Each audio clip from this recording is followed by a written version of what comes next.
একদিন রোদ উঠলে 2 দিন বৃষ্টি হয়, সেই সঙ্গে রয়েছে উজানের ঢল। এতে তলিয়ে গেছে কিশোরগঞ্জের হাওড় অঞ্চলের অন্তত 10,000 হেক্টর বোরো ধান। এটি কৃষি বিভাগের হিসাব। বেসরকারি হিসাব খাতে ক্ষয়ক্ষতি আরো অনেক বেশি।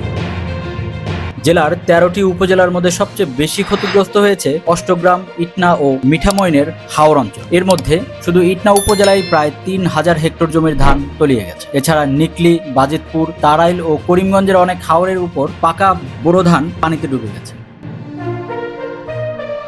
অনেক হাওরে প্রচন্ড বৃষ্টির কারণে জলাবদ্ধতা সৃষ্টি হয়েছে। এদিকে টানা বৃষ্টি ও ঘন ঘন বজ্রপাতের কারণে কৃষক ও শ্রমিকরা ভয়ে মাঠে যাচ্ছেন। বর্তমানে দৈনিক 2,000 টাকা মজুরিতেও শ্রমিক পাওয়া যাচ্ছে না। হারভেস্টার মেশিন পানি উঠে যাওয়ায় খেতে কাজ করতে পারছে না। খেতে পানি জমে থাকায় হাওরের প্রায় 600 হারভেস্টার মেশিন কাজে আসছে না। কৃষি বিভাগের হিসাব মতে সোমবার পর্যন্ত হাওরে 10,050 হেক্টর জমির পাকা ধান পানিতে তলিয়ে গেছে।